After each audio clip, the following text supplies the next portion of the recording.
Yo, I fucking called it. Like, I've been saying this shit since the shock was introduced. I knew Marco would be taken out. Like, he just got fucking wrecked. He got one shot and he didn't even see it coming. Like, oh my god. But what's up, family? Welcome back to the channel, or just welcome to the channel if it's your first time here.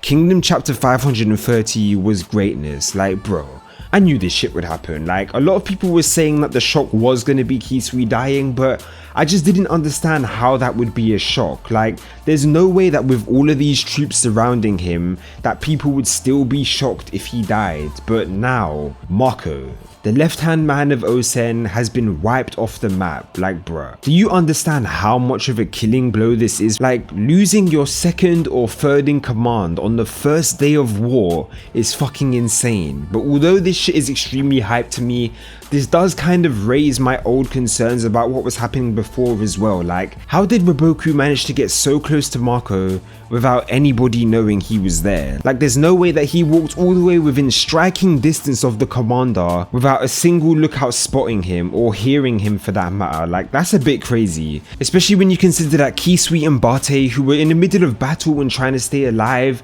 and yet they were able to pinpoint every movement that the Haishin unit made, but an army of soldiers and lookouts who were just overlooking the battlefield don't notice the enemy until he's stabbing you right in the neck. Like, that's kind of messed up, especially when you go back a couple of pages and you see that Marco was literally standing in the middle of all of his forces. Like, yes, he did just order them to start moving towards attacking the enemy, but that doesn't change the fact that Roboku was right behind him. Like, there's no way that he closed that distance without nobody noticing him or hearing the horses running up on them before he got there. Like, that's crazy to me. Hopefully this does get explained next chapter at least. But yeah, I'm just hyped to see how this then affects the rest of the war, as well as the current situation on the left side of the battlefield. I personally don't see how this will save Kisui from the dire situation he's in right now. Like, either way, he's still surrounded on both sides and Bate is still fighting for his life on the front lines. So Moten or Shin should be able to kill him, seeing as they're both there.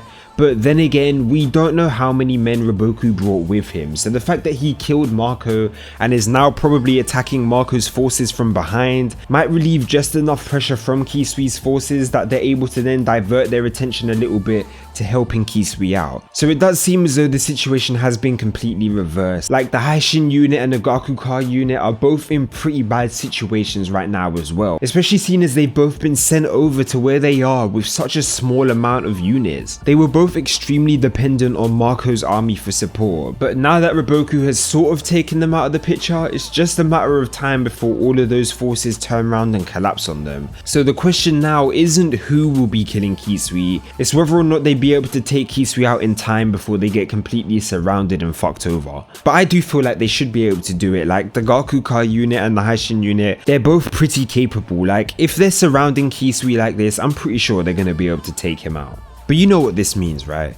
The fact that Shin is over there on this battlefield with so much stacked against him pretty much guarantees that we're about to see some fucking greatness on that side of the battlefield, because we know that Shin can't die here. Like, Hara clearly has something in mind to get him out of this situation. And then when you think about the potential of this battlefield overall now, like, not only do we have Kisui here, but we also have Bate as well as the supreme commander of the enemy forces. Like, the outcome of this war lives and dies with Roboku, and seeing as Shin has made promises to say that he will come back with Roboku's head, I'm pretty sure that the moment he finds out Roboku is on this side of the battlefield, he's gonna do everything within his power to try and kill him right here, right now. Now, whether I think he will be able to kill him is a completely different story. There's no way that Roboku goes down on the first day, but damn, Osen, what are you gonna do, bro? Like, how are you gonna get your people out of this?